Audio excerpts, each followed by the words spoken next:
Welcome to episode 104 of the Curios cast. This week we're talking to Deborah Hatswell. Deborah is the founding member of Being Believed Research and Investigation Group. Her cases cover subjects of Bigfoot, Sasquatch, werewolves and dogmen, the paranormal, supernatural and otherworldly experiences. This is Curios cast, episode 104.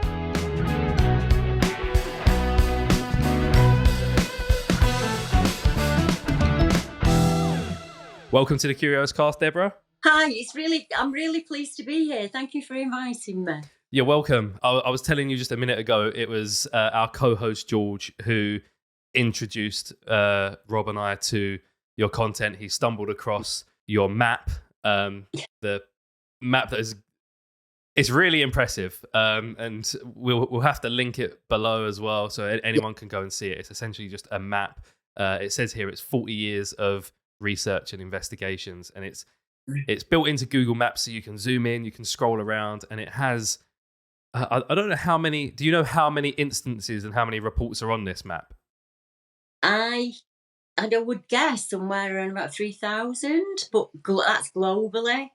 You'd be amazed how many the cases I've done. I don't think I'd be able to get it all into a bio, to be honest. But if I've got information, say there was a footprint or there was some kind of UFO in a video, or there was a document, I add it into the map so everything's there. And usually people hit me up and ask me, can they go and investigate the case? And I'm all for that. So if I can get them together with a witness, I really try and do it. The most fun thing, of course, for people, I imagine, is zooming in where they live or where they have lived and seeing if there's any reported instances near them. Like, oh, there was a sighting over there. There was a sort of a report, and some of them are really old. It'll be from I don't know how old they are, possibly even hundreds of years ago. Like, oh, this house is reported to be haunted, and so on. And some of them, of course, are relevant. Do you get people coming to you as the first person to report their cases too? Constantly. There isn't a day go by that somebody doesn't get in touch with me. I know I'm not that well known. I think it's because I've always kind of worked one-on-one with the witnesses. So, I mean, I started at age 15 in 1982, so I've had quite a while to kind of hold it down. So I've gotten to the place now where people know my name and they'll say, like, oh, you should go and speak to Deb. I've worked the strangest of cases and I've worked the most mundane of cases, but what tends to happen is I will put a report out either on the map or the website or on YouTube or the podcast, and somebody else will get in touch with me and say, Deb, I had an experience in that area, or I've had an experience the same as that, but not in that area, maybe near the Thames. And the map enables me I'll get all of the information first. I never tell them about the map until I've got all of the meat and the potatoes. And then I can say, in your area, this happened in 1982, or in your area, this happened 200 years ago. And hopefully give them some kind of validation, because that happened for me. It took about 30 years. Whatever it was I saw, somebody actually came forward from my town and said that they saw the same thing. So, and that was life-changing for me. And I've tried to do that for as many people as I can, really. But you'd be amazed. People think that the strangest of things only happen out in the wilds, or, up Ben Nevis or Snowdonia. And they do take place there. But you'd be amazed how many of the river valleys that flow through our towns actually have strange reports all along them. So what was it that got you into it? What was the thing that happened to you that got you kind of excited about this? I didn't really know about. People asked me why I were interested in cryptids, and I'd never heard of them. I had no idea. I mean, I was born 1967, so I remember that by the time I was 15, I think we had 3 television channels. That was about it, And I was born in the northwest of England in an ordinary town, so I shouldn't have seen what I saw. I should have been going in school that day, and I didn't go in. So me and my friend, I lived in an area called Salford, and in the middle of Salford there's this huge country park, and there's an old mansion house in the middle of it. And it had all run to wreck and ruin. And we were hiding in these bushes, and we were giggling and talking amongst ourselves. And I noticed a movement in the corner of my eye, and as I looked, I made eye contact with something. And it leant out of the bushes at me like that. I didn't see all of it. I only saw it from mid-chest up. So what I saw was, it looked like a man and an ape combined is the only way I can put it. He looked like a Neanderthal, but much hairier, so very pronounced ridge, very thick, muscular jaw, completely hair covered, no hair on his face, and he just looked at me, and I looked at him. I pushed my friend to the floor, I screamed, and I set off running, and that's kind of what I did. And I looked back, and he just went back into the greenery. I ran home, told my mum what I saw, and my mum said it was a homeless man. It was nothing. It wasn't anything to worry about. He wasn't. He was absolutely ginormous. He was like really thick and muscular. He looked flesh and blood. He looked like you could have reached out and touched him. His eyes were like the stone, the amber tiger's eye, like an amberish colour. And his hair was as dark as yours. But when the sun hit it, there was a bit of a tinge, like a reddish, auburny tinge. And I took all that in a millisecond. Yeah, it's really vivid, it sounds. And the opposite of me, really. I'm not the type of person that would push her down. I would have, if there'd been any other kind of trouble, I'd have stood in front of her. And I think I was just acting on primal. What is that? I thought it was a monster. I thought it was going to grab us and kind of pull us into the bushes. And that were it. Like I say, I went home and I didn't know what to do. I didn't want to go to school the next day in case he got me. And then asking mum and dad, I'm hoping someone's going to say, oh, there's a circus. Yeah. There's a circus in town, and it's probably just this, or there's a play on, and it would have been a man dressed up in, was it like a troglodyte or something like that? Nothing. Went to the library, because there was no internet back then. Nothing in the library. I thought, maybe, what if it's a time slip? What if it's like a paranormal event or something like that? So the only thing you had back then was a CB radio. So I just got on that. And I just asked people, I got some strange answers. Have you seen anything when you've been out on the roads at night and things like that? And some people were serious with me and got in touch and gave me their report. And others put me on to other ones. So like there's some old ones from Kent and Sevenoaks and places like that. So I was able to look in Farsier magazines and things. And then MySpace came along and Friends United. And I'd just get on there and say, has anybody ever seen anything that's 7 foot tall, looks like an ape man, completely hair covered in the UK? And that's where it started. So I see that, yeah, we were just looking at having a look at the map before when we were looking at it a fair while now anyway. But there are quite a few different Bigfoot, or, you sort of label them as kind of like a ape sort of tag on them. Yeah. There's quite a few in the UK. I was surprised, really, because I know that traditionally, like before George showed us his map, I always just assumed it was like an American, primarily thing. Yeah, and I agree 100, and I still think lots of people think about it like that. That it's just an abroad thing. You'd be amazed how many Americans don't think there have Bigfoot in any other place, Canada, anywhere. It's just not there. It's just in America. I don't think it is. If we're dealing with a flesh and blood corporeal creature, we should be finding things like hair, footprints. We should be getting just like reports of screams or howls and things like that. So that's when I started to add the other reports around them, because I wanted to know what was happening in the area, what was being reported over a number of years. So one example would be RAF Alconbury. If you'd have looked at that place in the 70s, there was one report of what they call a standing wolf. But the wolf had a flat face, looked like an ape. But if you look all the way up to like 2012, there's 5 or 6 witnesses, some of them from America, who served at the base. So you add all those things together. In 4 of those accounts, they speak of the creature running off into Monk's Wood. Now, they weren't serving at the same time. They haven't had a conversation with each other. So you've got 4 different soldiers from 4 different decades, all reporting this upright, hairy wolf that ran off into Monk's Wood. And so you go on the map and you find RF Alconbury, and you realise that Monk's Wood runs into the nature reserve, and you can go anywhere you want from there. So if I hadn't have collected each of those reports, as I found them all, been paranormal investigators get in touch with me, people from all across the world. Yeah, Deb, I've got this story. It fits in with what you got. Do you want it? So I wouldn't have known that there was all of these separate soldiers that had seen them. And they all give the very same description of it. So it wasn't a bit the same. It was almost exactly the same. So if it's flesh and blood, it's got to be born, hasn't it? It's got to be. And he's got to die. And we can't answer for that. We've never in the world found a Bigfoot body or a Sasquatch body. It's never happened, has it? So I decided early on, I kind of got boxed off a lot. People would say, oh, this is what you saw. Or this is what you saw. And I used to think, no, but it's not. That it doesn't fit. It's not right. So I decided early on I was never going to put words in people's mouths. So you might find on the map a report that's got a ghost symbol. But if that witness has said what they saw was a ghost, it might have been 8 foot tall, full of hair, looked like Bigfoot. But if the witness is convinced it was a ghost, that's why I put it on us, because it's their report, isn't it? It's not mine. Yeah. Yeah. So with your like you're saying there, if there was a Bigfoot and it was flesh and blood, like you say, there would be more physical evidence. So like you say, there would be hair, there would be blood, there would be footprints.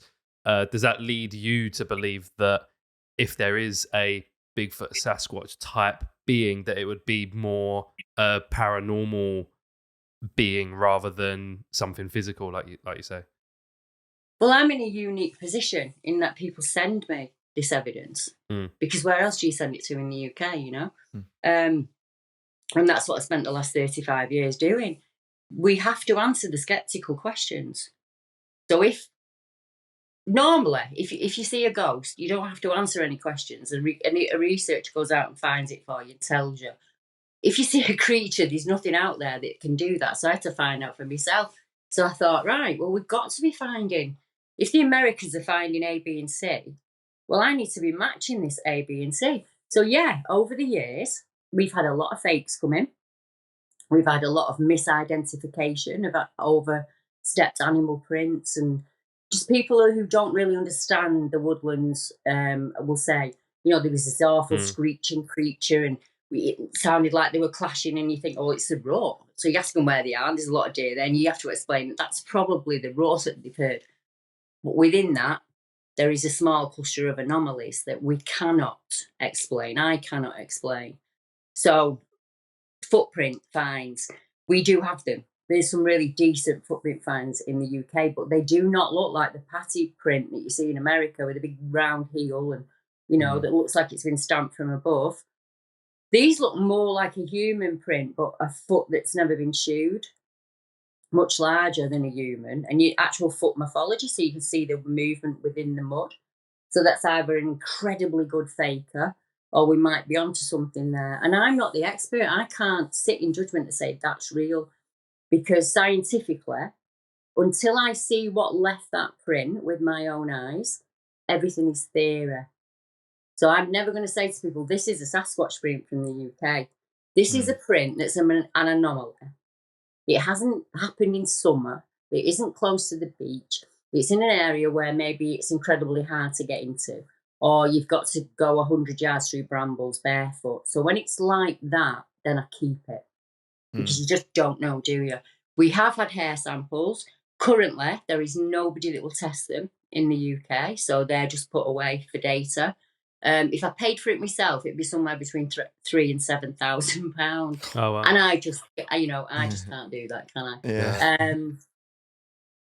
There are other things as well. We shouldn't just be getting like just a sighting of them. We need to be hearing like screams and whoops and people reporting monkey noises and things like that. And they do. I once met up with some people in Cannock Chase. Everyone knows Cannock Chase if you're in this paranormal subject. I went down there and it was just a meet and greet. It was for people to come out and share their experience with whatever it was, whether it be a UFO, a ghost, a Bigfoot. We just put the campfire on. I have a cup of tea, they have a drink, we all just sit down and we talk. And this lad had come down from Manchester and stayed there the night before. And he said to me, I'm so glad I had your map on me last night. He said, because I stayed out here all night on my own and I heard these really weird monkey noises. He said, so I went on the map and I looked and the Go Ape Centre's there, innit? He said, so it would have been the monkeys in the Go Ape Centre. And I said, there are no monkeys in the Go. What did you hear? And he said it sounded like one monkey and one monkey's kind of talking to each other. So obviously he thought that I sent somebody down there and kind of, set it up. But honestly, I'm not that good. And I just said to him, I don't know. I can't tell you. I can tell you that other people have reported him there. Sherwood Forest, lots of places really in the UK. Monkey noises, banging on trees. It's never ending. The evidence, as they call it, is never ending. But I don't even think in America, I think if I caught a Bigfoot today and I dragged it here in front of you guys, you would probably think that I hoaxed it in some way or thought. If I got the photograph, you say it was AI. I don't that's the think trouble, until isn't you, it? It's a until big you claim, kind of yeah. see it. Yeah, until you see it. What happened to me is completely impossible. It cannot have happened. Yeah? So I'm either not of sound mind and my friend is not of sound mind and we've had a joint hallucination of some kind. I don't know how to explain what I saw other than just try and research the hell out of it and see what I said. So for me, I honestly believe that Bigfoot is some kind of relic hominid. I don't think he's paranormal. I think he's a flesh and blood creature and I just don't think we understand it. It's interesting what you say about that. Like you could literally, like these days, there's the trouble. You could show someone the HD footage of exactly that, and people are probably less likely to believe that or anything. They'll be like, "Nah, you've set that up." Like I'm in a few like big cat like UK forums exactly, and that, and every time like. People will post like a far out, maybe not great picture, and everyone goes, rubbish picture. Can't you get a great picture of this these days? Someone will post a good picture, and everyone goes, either that's a domestic, that's the huge thing. I'm sure you see this. Every single, there's about 100 comments, domestic. Oh, great picture of a domestic. And then like, there might be a couple of people that go, actually, I'm not sure it is. But like, I'm thinking, what will it actually take for everyone to look at that and go, cool, actually, yeah. Like, I know. I don't know. Have you I ever think seen it's the impossible. doorbell cam? There's a doorbell cam one. And it's huge and it sits on the I have bonnet seen of the that. car. I have seen that. Yeah. The way it jumps off, that's not a mogger. Yeah. And people are saying, oh, it's just a domestic cat. It's a chunky cat. I wouldn't want to face it. Nah. Yeah. I knew a guy once, when I used to work in retail, and a guy used to come in. I wish I'd like take a note of his website now, because this was long before we started doing this.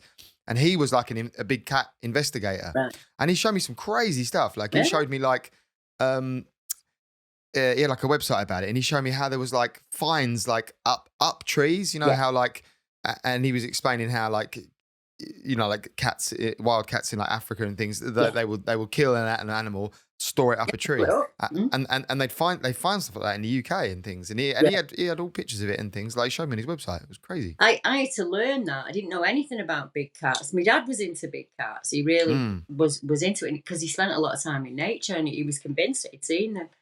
But me, no, but I had to learn it because I get sent a lot of kill photos. So I get sent a lot of deer up in trees or sheep up in trees with bites around the neck or the thorax. That is a cat kill. Cats eat in a certain way. They'll go in the back end or the soft belly part, So people can send me, sometimes I'll go out and see the carcass itself if it's close enough for me. And you look at it and you think that's a big cat kill. And it's not that far away because they don't leave the food for other cats to take, So what we've got is a number of reports where sheep have penned themselves. So you've got like 60 sheep in a pen for 10. So something's frightened them to do that, put themselves in danger like that. Farmers, you go and knock on the door and you talk to them and they have no doubt. I take a cat report every single week. And if you look at the newspapers now in the UK, we've gone from dismissing it to, well, it's just become almost normal that a dog walker sees a big cat in the UK. There are attacks. 2 policemen have been attacked. There are a number of people who have been attacked by large cats. I think it's all about the money. I think if they admit that they are out here, there would have to be a management plan for starters. Yeah. A lot of your woodland trust areas, people wouldn't want to go in them, would they? So you couldn't build a housing estate if we knew that there was an endangered cat there. So I think it's much easier. There was a Freedom of Information Act from 2008 to 2018 in the Staffordshire area. How many cat reports had been reported to the police? And it was over 15,000. Wow. And that's one counter in one 10-year period. Yeah, that's tons. Not all of those people can be mistaken. No, You know, there's no way. they talk about the swoop of the tail. The fact that majority of cats that are reported are black. Yeah. There are a lot of sandy lion-coloured ones, and I wonder if the black ones just stand out more. Yeah. You know, when they're in the fields, when they're coming through the rape fields or the cornfields, maybe they stand out because they're black. It's more shocking as well, I think. Like, you're not really expecting to see, especially that kind of black they are. It's not. Yeah. It's different to a domestic kind of cat black, isn't it? So it's the sort of thing that would stun people a bit more. Like you say, it probably does stand out. Yeah. But like the normal sort of big cat colour, that they're not wildly different to a cat. You know, a domestic cat might look that colour kind of thing. You know, so you might not shock you as much unless it's obviously massive. But I think what people, isn't it like, you know, the common sort of held belief is that they were, you know, like private collections, and then released, and then they've like, the fact that if they were still around today is because they've bred, you know, like, which is just not. It's really plausible. Not hard to believe. Yeah, it's well plausible. It's like, plausible. It's and you have to go back. All. They didn't just have the release in the 70s. A lot of Victorian people would come back from abroad and would have a menagerie of animals. Yeah. And they released into the wild. And if these cats can interbreed, which I think they can, black is the majority dominant colour.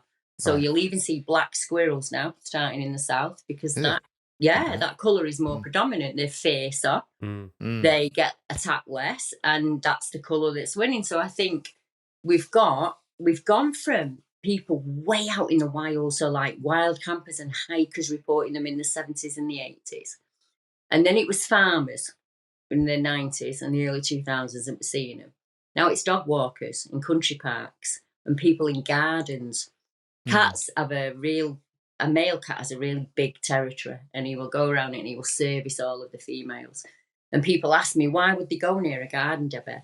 Because most gardens are fed for birds, and anything that flies, hops or moves is food for a cat. So if I was a cat, I'd go and sit on the railway embankment at the back of my house, and I'd just wait for whatever came along to eat off my bird feeders. Yeah. And then I'd just attack it. Yeah. And I think that's what's happening. I think that's highly dangerous, because you're now saying normally a cat won't face you if you're looking at it. And you'll often not see it if it's in the area, but you've got people now saying it wasn't scared. Even though I had the dog with me, it was advancing. So getting a bit makes sense. Yeah.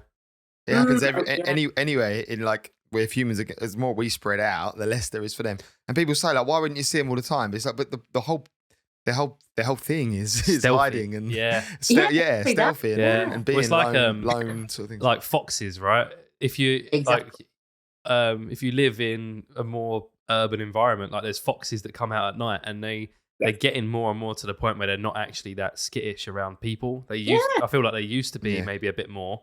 I remember as a kid, you'd see a fox, it'd dart away, it'd run, like you barely got to see it. And then now they walk alongside you when you're walking down the road. So sometimes, They see humans as a food source. Once animals do the least resistance, don't they? So if there's an easy food source there, they're going to come back night after night after night. Yeah. And I think that's what the big cats are doing. You said yourself with the kills, people are reporting them all of the time, you know? Yeah. That one's hard to like dispute, really. Like a thing up a tree. I don't really know of it.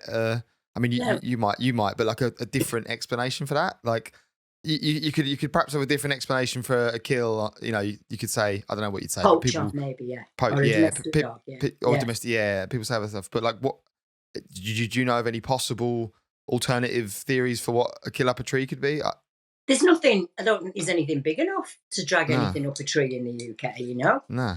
The only possible theory, I guess, would be someone fucking about like a prank.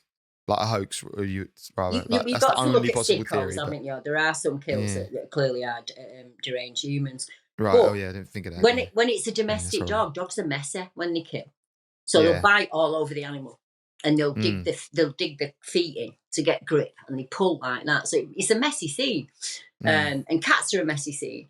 But what worries me are the dead animals we're finding. That there is nothing around them. There's no bite that's taking them down. There's nothing around them, so there's no footprints. It's not like they've come in on ATVs. And the belly is sliced and only the liver is taken. And I don't know any animal that feeds like that. If it was a poacher, you'd take the good meat. Yeah, it's very specific. That's weird. Wouldn't leave it there. Yeah, slice down the belly and the liver removed. That's strange. Yeah, it is. It is. So you just make a note of it, and if it pops up again, I will jot that down on the map, and because that's my filing system, and then I'll mention it in a podcast, or maybe someone will get in touch with you guys now and say, when I was walking the dog, I saw a kill that was just didn't add up to me. You'd probably be amazed how many people will say, actually, I've seen something like that. Yeah, I can imagine. And like you said a minute ago, you get a lot of people sending in reports that are maybe just misunderstood. They don't understand the nature that's around them, and they think it's something strange when it's not. But you must get quite a lot of people that are also sending in just complete nonsense in the way of a prank. Like, how often do you get people that are just trying to wind you up, and they obviously are the biggest skeptics? They don't believe in any of this nonsense, and they just think, it'd be funny if I tell her I saw this and that. And how often do you get that kind of rubbish coming from? A lot. I get that a lot, and I get hoaxes, genuine hoaxes, a lot. So you have to move with the times. You have to learn. Some very simple things you can do. So, like, for instance, about 4 or 5 months ago, I was sent this image, supposedly from Cannock Chase, of a Bigfoot mid-chest that had been taken on a GoPro that someone had put out there. It wasn't just sent to me, it was sent to a number of researchers. Fortunately for me, I was not well that week, so I didn't click on the email. And I just saw this big kerfuffle come up in the big, in the Bigfoot community, and everyone's saying, that's a fraud, and this guy saying, it's not a fraud. So I thought, I'll go and open the blooming email. I clicked on it. I thought, I've seen that photograph before. So I just Google searched the image, and it come back. And what he'd done is he just imprinted like a GoPro timer and things like that on it. So he must have thought that we don't check images. But like I say, he'd sent it to some real Bigfoot researchers in the States, and even they were saying, right, this is an abject con.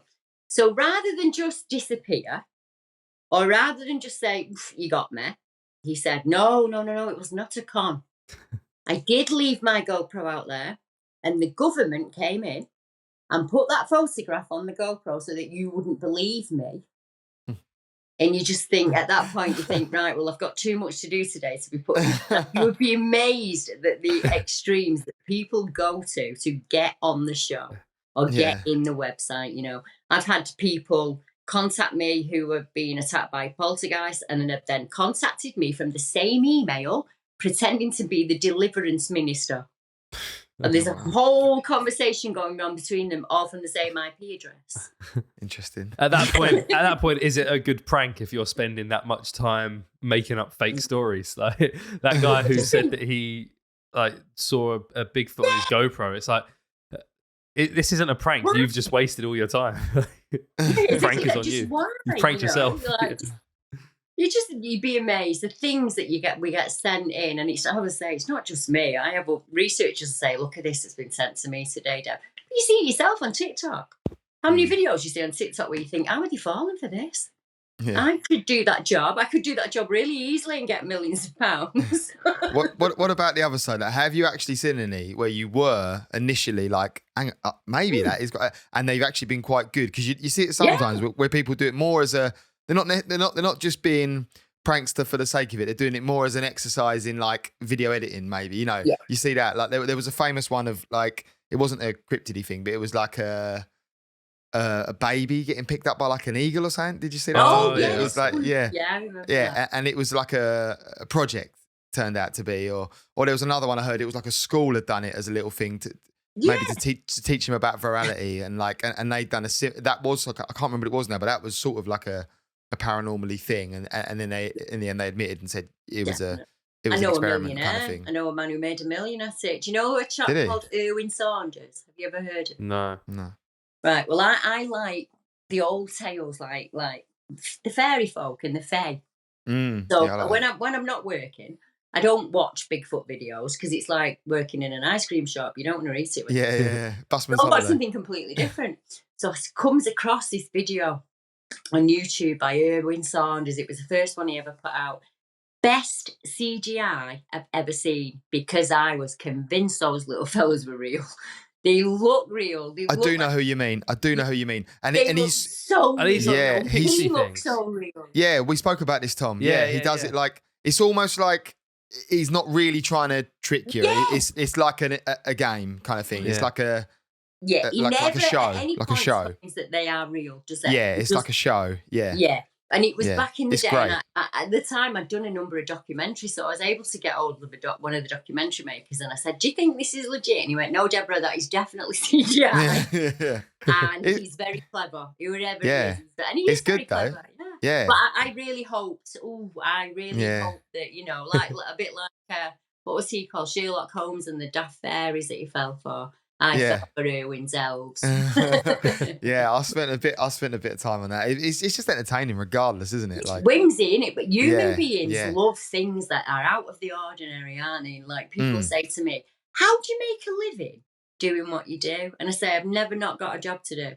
People really are interested in the unexplained. I mean, the cases I worked a case September the 8th, where an old man, 88, I've never met him before. I know his carer, but I don't know him. Got in touch with me because in the middle of the night, he saw what he described as a werewolf at the window, and it tapped on the window at him. He was absolutely terrified, as you can understand. Absolutely terrified. So I was actually in hospital that day having a procedure, but his carer phoned me and I said, "Just give me a minute and I'll sneak out and get in the car." So I got in the car and I was phoning him, and he was frightened. He was ever so frightened. And he kept saying to me, "Will it come and take me?" And I said, "No, it won't come and take you. If it was there to do that, then it would have done it there and then you'd be gone, wouldn't you?" He said, and the one thing he said that stood out to me was, "It looked surprised to see me." And he describes it to a T. And luckily, I managed, Steve, the carer, got him on camera talking about it. Because he's forgetful, he got it right away. So, he might have forgotten it. We needed as much information as I could give him. And I just asked him a few questions, and I asked him if he was Irish, and he was Irish descent. And I asked him if there was any property on the farm that was negative in any way, and he said that there was. There was an older building where it was rumoured that the nuns had buried babies, back in the day, and people had done satanic worship and things like that. I'd asked him, had he been thinking about his death or passing on? He's 88 and he's very poorly, and he said, "Yeah, I have. I've been to the solicitors last week and I'm getting me things in order." Yeah. And I said, "Well, what changed about that night?" And he said, "Well, normally I always sleep upstairs, but I can't do the stairs anymore." So the carer had brought the bed downstairs. And that was the first night he was in that room when he saw it. And I said to him, "There's an old case that is called Ossian, the death wolf in Irish, and it's not as frightening as it sounds. Not so much a black shuck that comes to give you a warning. They say that if you have Irish descent, at times of stress or harm or upset or death, a wolf will come from your ancestors to walk you home." And he passed on the 3rd of January. He passed away. So that case, when you think about it, actually, let me show you something. I know the guys on the podcast can't see it, but he actually sent me his horse brasses. I've got them there. Because he'd phone me and we'd just have general chats, after I spoke to him for the first time. And because he was frightened, and I didn't want a frightened man to have to cross over and be frightened. And he managed to put a few things to bed in our conversations, and I think he went at home with his family, and you can't ask for better than that, can you? That's all you can ask for. But yeah, I think people see the frivolous side of what I do and the whimsy, but there's also that.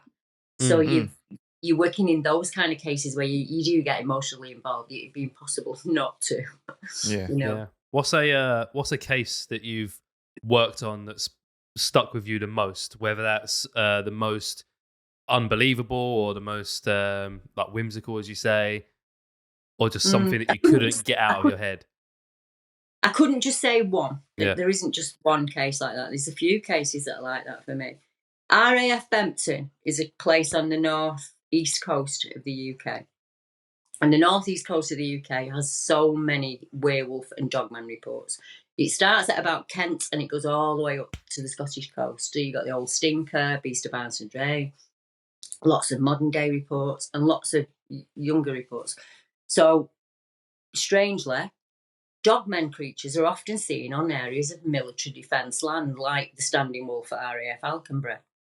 And the east coast of Britain is full of World War II. We can go anywhere, and that's what Bempton is. And it's an awful place. We went to Danesdyke, and as we turned the corner to go into Danesdyke, it was like this thing. I don't know what it was. It was the most negative energy I've ever felt in my life, and it just hit you. And I was physically sick. I was actually got out of the car and I was physically sick. And I was with a group of other investigators, and there was something wrong with all of us. And I am convinced that something followed me home from that holiday, because I was just it. I lost 9 stone in weight. It was absolutely awful. Wow. And I went to, I'm not into, like, I don't go to Reiki or anything like that. It's not me. And normally, if I need to de-stress, I'll go and ride the horse, or I'll go up to the moor. I like being up there in nature. Couldn't shift it. I had to go to a Reiki woman to shift it. And it was just, I am convinced that something followed me home. And I don't know any other way to put it. It was that strong, I couldn't shake it. And it was just, you do hear that from people who do paranormal investigations and things like that. Then someone got in touch with me and said, have you seen inside the base? And I was like, no, never. The photographs, if you look them up on Google, are just awful. Absolutely awful. So it's an old military base, and there's been a lot of satanic worship done in there. And when you look at it, there's a lot of missing people in the area. There are a lot of reports of this 7-foot-tall dog-like creature with yellow eyes that's followed people. And just that case springs to mind. And the only other time that's happened to me is at Cannock Chase. And that was just way back in the day when I didn't know what I was doing. I just blundered into a situation and I should have known what I was doing, and I didn't. And it affected my friend more than it affected me for about 18 months. Yeah. Wow. It makes sense. You mentioned a few things being like happening at military bases quite often, but I guess again that makes sense because they're meant to be on alert, looking out for stuff. Yeah. And most of them are abandoned now. And oh right, yeah, of course. You think even places like Salisbury Plain, that is the last place you'd expect to hear a Bigfoot report, but serving soldiers saw it on exercise and reported it. And if you think about it, when they're not on exercise, there's no humans allowed on that ground. Yeah. So it might be an area where, and then you've got to go to the other extreme where people believe that there are underground bases in the UK, and some of these creatures are either manufactured there or used there in some way. You even hear tales of absolute killing, squads that go out, and it goes from one extreme to the other if you listen to every podcast that there is out there. But there are some credible witnesses who will say that under Todmorden, Brecon Beacons, and a few other areas in the UK, where there is a massive amount of high strangeness, UFO reports, people are just vanishing, and they're just not being discussed. They're not out there in the public being discussed. They're all in little forums somewhere, So I like this, because when you do a podcast like this, it's just like having a chat with your friend at the gym or, at the pub kind of thing. And you're just talking about subjects that should be normal. If we normalised it, far more people would come forward. There's not a lot of people out there like me who'll say, I was 15. When I was 15, I saw an 8-man in Manchester. I've had all the knocks and names. It don't bother me anymore. There's nothing they can say to me. But not everyone's like me. There are people out there in their homes now wishing that they could, should I email her? Should I tell her? And the answer is and if you can't talk to me, talk to the guys. That's what I was going to say. George actually asked us something he wanted to ask, and it was kind of around that, around that subject, like you mentioning. How did he word it? Basically, how do you sort of deal with that? You must have had, ridicule, for want of a better word, and like. And it's nice that you say it as like it's important to talk about it so other people feel like they can like just bring it up and they don't feel like ridiculous, because most people's initial thought, if they do feel like they've seen something, you like you say, you thought it like, am I mad? Like what? Because your logical brain is to go like, well, I doubt, I must be doubting this, like what's going on, and like you rack your brains, especially nowadays when, like I say, people are generally more skeptical. I think I would describe myself as probably like I'm curious, like hence the name. Yeah, Curious. I understand what you're saying. You've got yeah. to see it with your own eyes. Yeah, You need it's tough. to I see really it. want to see something. I really want Yeah, I like get the that. evidence, but like, and I'll try and be open with like the Yeah, and possibilities. I know what you're Like, saying. You're putting it out there because you're open to an experiences, and there's a lot of yeah, people do end up with experiences is doing it that way. There's also the unfortunate, fortunate, as I call people like me, where you're just in the wrong place at the wrong time, you know? yeah, Was I meant to see him that day, or was it just completely coincidental? Could it have been another girl that day that saw him? I honestly don't know. I really, really do not know. I have all of the same questions that all of your listeners have about me now. Am I lying? You know, did I make it up? Was I ill? Was it a gas leak? You know, did I eat something? And was it a boy? So I've answered, and no, it was not. It was not. You don't spend 45 years doing what I do. It's my job. It's my full-time job. My kids have grown up with it. My grandkids have grown up with it. My husband is so used to it because it affected me that much. And I have to answer those questions. So when people, I've had the extreme. I've had people say that I made the entire event up. So 45 years ago, I planned coming on your show tonight. So you get what I mean? A lot of, she planned to write a book when she was 50. So she set out to start it, and I didn't. It was awful. I was off my trolley for a while. I was a 15-year-old kid. So by the time I was 18, my mum and dad were moving to the country, and it was like, I'm not moving to the country. He'll get me. That was my entire mindset. So I went as far away from the country as I could. But I never took my kids fishing like my dad took me. And I never took him camping like my dad took me. And it really did cut some corners off my life. I always questioned my mental health. You know? And there's other people like that. Every time I say to my husband, I'm done. Last week, there was a video I went out on YouTube that my husband is my brother. And that is our secret. And I just said to him, right, I'm done. I'm answering no more questions. I'm done. And he was like, Deb, there's someone else out there like you who's at home thinking, am I going mad? Because it might be an ongoing event for them. Yeah. You know, it might be some form of poltergeist or attachment or anything. That might be ongoing for them. And they're like, you can't phone the police or go to the hospital. Where do you go? Yeah.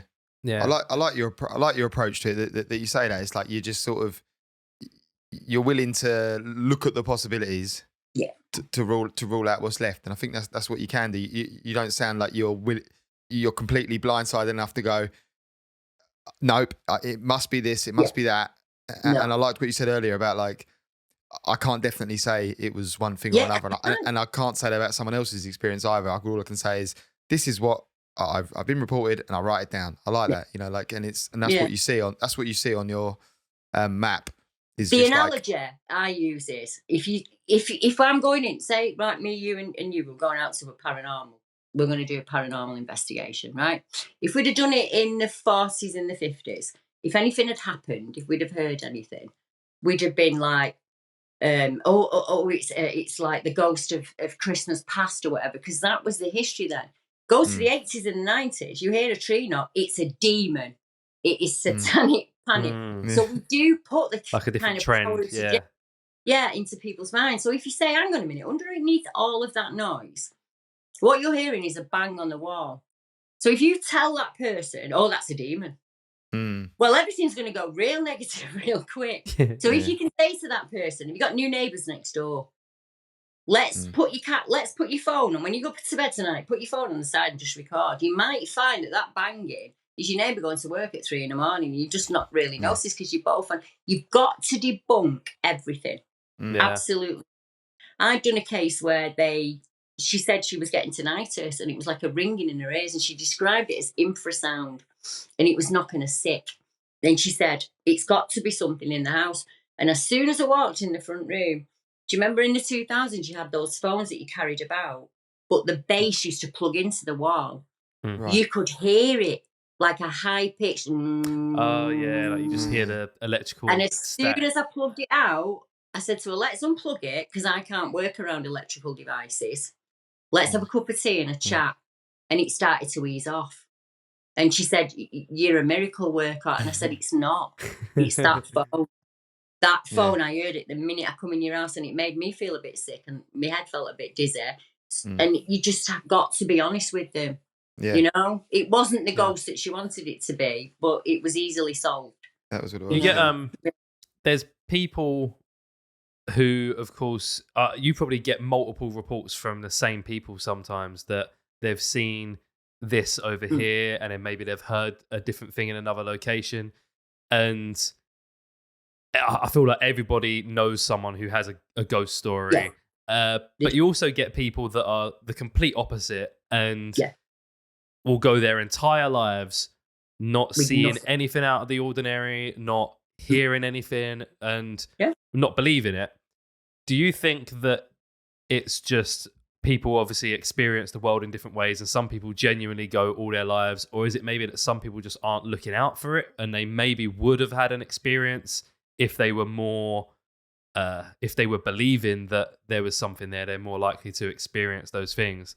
It's got to be all of that. It's got to be all of that, hasn't it? Because each human being is an individual.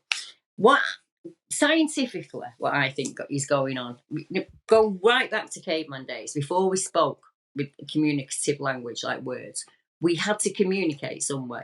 In the same way that when your girlfriends, you think, oh God, what have I done?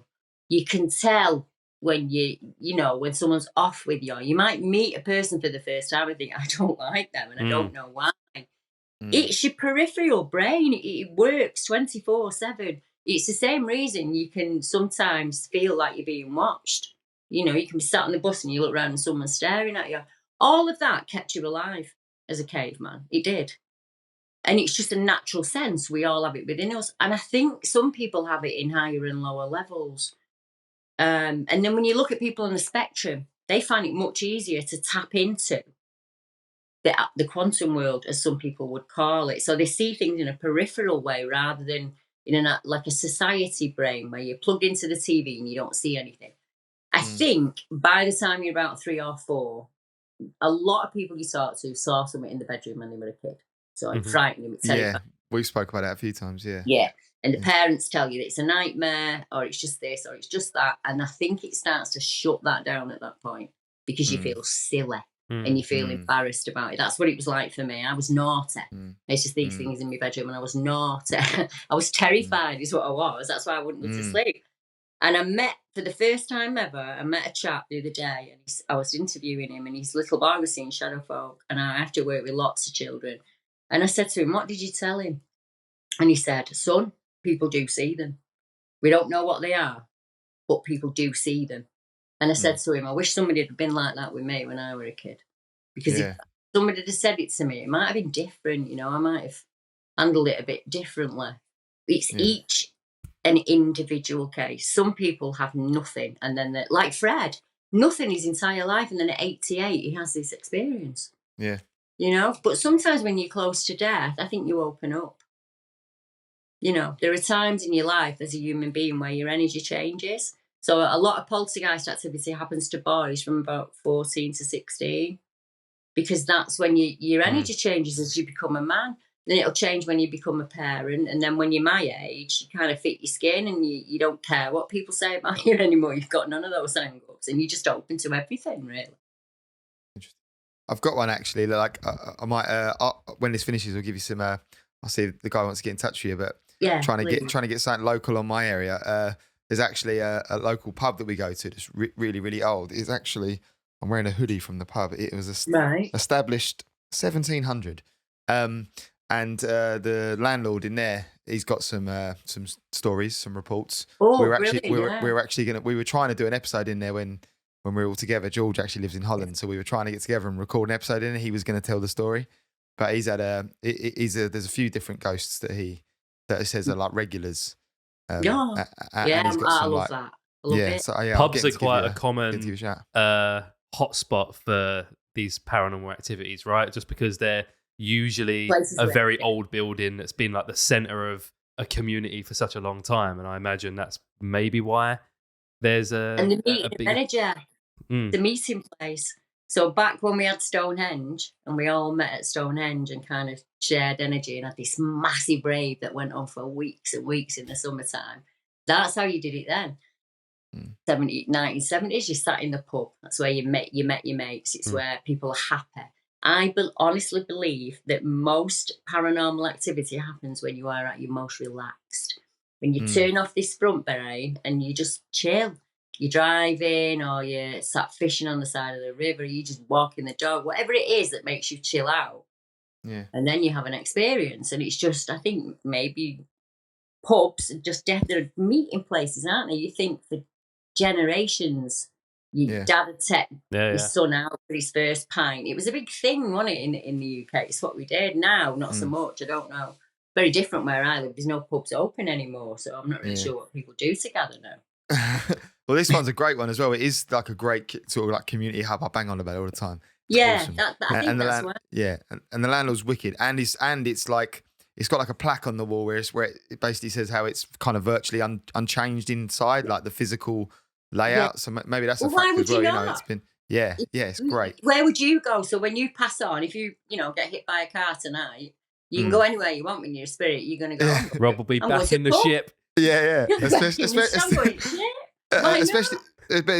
if it is like, you know, if you went there and it wasn't like that, you know, it was completely unrecognizable, and it was you might not hang about. But like you say, if it was just like, this feels like the same old gaff, like I'll hang out here, please. Yeah. And time doesn't change for the dead; it only changes for us. It doesn't change for them, so they're kind of in that moment, aren't they? Kind of. Yeah.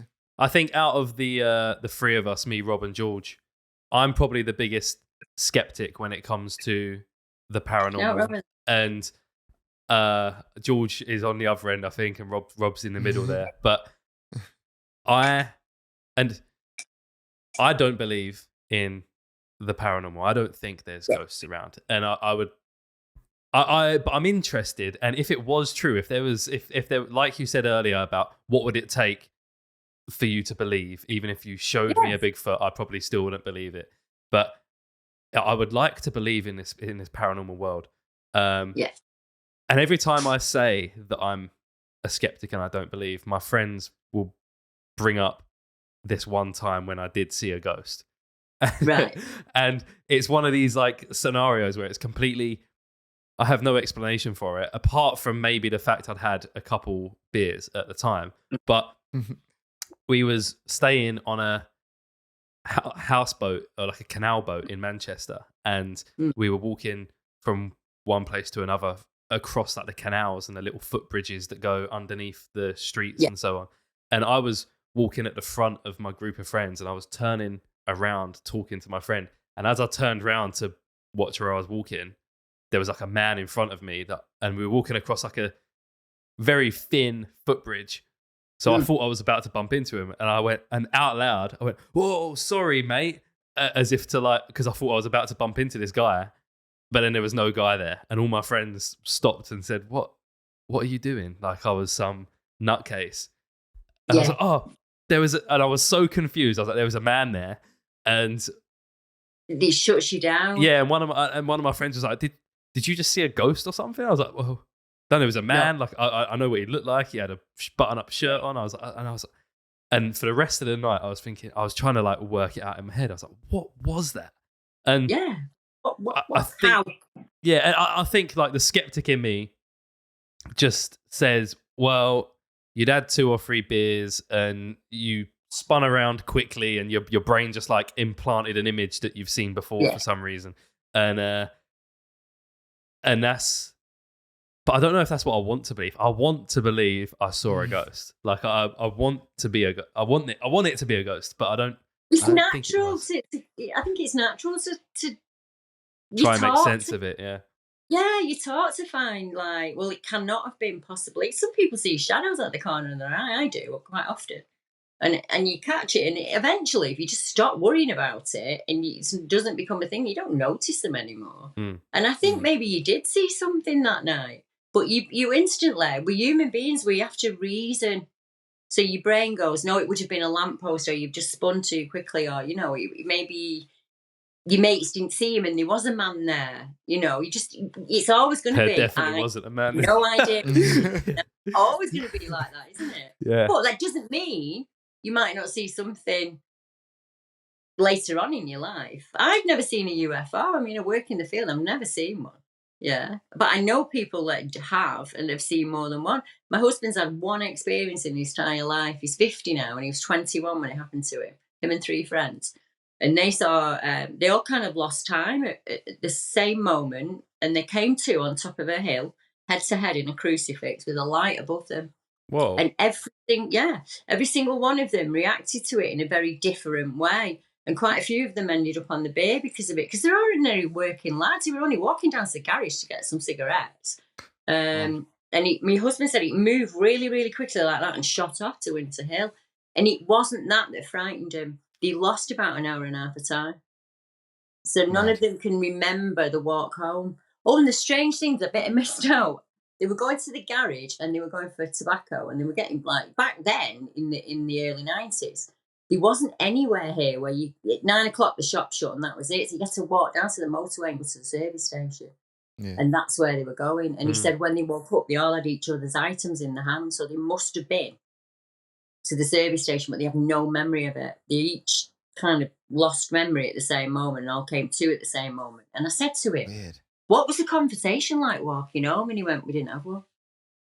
It was like they were all too scared to discuss it between themselves for years to come, because it's easier to believe it didn't happen. And it took him till he was 45 to go back to that spot. It frightened him that much, and I've never seen him frightened of anything. And that area frightened him. And I think he thought if we went back, it'd happen again. And there was a big fear about that with him. Yeah. Man, that's good. I've got a friend with a similar thing when he, again, and this friend is like super skeptical, super logical guy. And he has this one story that he can't explain. And it's interesting when you said about the shooting off real quick. It's a similar thing. He said he was just out with a couple of mates, just walking about. Like you said earlier, that was pretty most relaxed. They were just walking around, chatting, friends on a night out. And he said, and he had like a triangle thing, just float like close enough that he could sort of see it. Like that, it's complete silence, and then with complete silence, sort of just went doosh, and like was gone, and that was it. And he said him and his mate both saw it, and he's never been able to explain it. And it's even weirder. You can get 2 witnesses see the same thing, and one of them will say it didn't happen. I'll give you there's a case in Stone. It's in Staffordshire. Really strange case. This one. A chap called Ant got in touch with me, probably in his late 40s. When he was a young boy in the 70s, he was in the car with his mum, and they were driving down this particular lane, Stone Lane. And he said what looked like a minotaur stepped out from the side of the road and walked into the road, but mum couldn't see it. He could, but mum couldn't. And he said it just looked at me with disdain as mum drove past. When he was about 14, he was out with his friend and they were trying to impress some girls. So they were walking down to this girl's house. You know what it's like, young lads are 15. He said the same thing, he come walking out. He said, and they had a skateboard and they were absolutely terrified. So they shot off on the skateboard and he ended up with like a bit of an injury on the side that he's still got. And he said he never forgot that. He never, ever forgot it. Years later, he meets Mel. And they, you know when you're courting and you say, what's the weirdest thing you've ever seen? And he said, I didn't want to answer her. I just didn't want to answer her. And she said, I was on Stone Lane when I was about 18, driving with my boyfriend on the car. We were driving down the road to the pub and this black thing stepped out on the corner of the road and stepped into the road. And he said, I saw that. I saw that when I was like 7 and I was like 14, you know, and you just like, start looking. Can I find any other cases? And they just spread out this tall, dark thing that crosses the road. So it's like, that's weird. You can't. How did they both know the description, and why did they end up together in the end? Yeah, that's weird. That's a good one. That's a good one. You'll have to get me back on. I've got a million of those stories. Yeah. We definitely will, especially when we'll make sure George can make it next time as well, because George has probably got a million questions. He is going to be gutted. He's going to be gutted to miss this. Don't mind at all. I've not got any TV work on at the moment. I've got a few weeks off, so it's absolutely fine. If George needs me to come back on, I'll nip back on. Legend. What is it that you would like people to check out if they're interested in finding more? Of course, you've got your website, you've got a podcast, you've got your map, you've got quite a lot going on. I made what are you working on now? Really easy for folk. Everything's in Deborah Hatswell, BBR, so my YouTube, my podcast, my website, everything. But I'll send you guys my link tree because that's just one handy link and everything's there. They can find it. What have I got going on at the moment? 2 TV shows that we're sitting down with witnesses from the UK, where we are just no running about in the woods, none of that. Sit down, cup of tea, you tell me your story. And that's what we're going to do. So like a one-on-one where we're chatting with witnesses and they're telling us everything. And then I'm going to say, has anything happened before? Anything happened with mum or dad? Anything happened with grandma or granddad? And we'll see if it's a family thing or it's in the bloodline. So just keep your eye out for that. That sounds good. Yeah, we'll have to get you on maybe around the time that the TV show comes out, and we can talk a little bit more about that. But yeah, the link tree will be in the description of the podcast, in the YouTube description. So if anyone wants to go and check out, go if you're not that interested, because there'll be some skeptics listening. There'll be some people that are well into it. So those that are well into it are going to go and check it out anyway. There's 662 videos on your YouTube channel. So, and they're all a good length, so you can listen to them. They're all essentially like podcasts where you can listen to the detailed stories of these different cases. But even if you're not that interested, just check out the map just for how impressive I think it is, like that you've got all this detail put in. And just have a little look around where you live and just see if there's anything near you, like a weird sighting, whether it's a dog man or some kind reptilian. Of yeah. Yeah. Do you get many like aquatic sightings around rivers and lakes and stuff? Is that as big of a thing? No, I'm not a lake monster girl. I've never had a lake monster encounter, a kelpie or a seahorse or anything like that. No. I've moved down by the seaside, so I'm interested to see if I can. Oh, you get a lot of cryptid reports at the seaside. Lots of them. Yeah. I'll keep my eyes out. Yeah. Yeah. Well, thank you so much, Deborah. I really, really appreciate it. It's been. Oh, you're very welcome. Yeah, it was a pleasure. Yeah, and thank you for. I know you're suffering with COVID at the moment, so thank you for pushing through and. Sorry about the cough. No, it's perfectly fine. The listeners won't even notice. Okay, thank you for joining. Everyone, go check out Deborah's stuff. Links in the description. That was the Curios Cast, episode 104.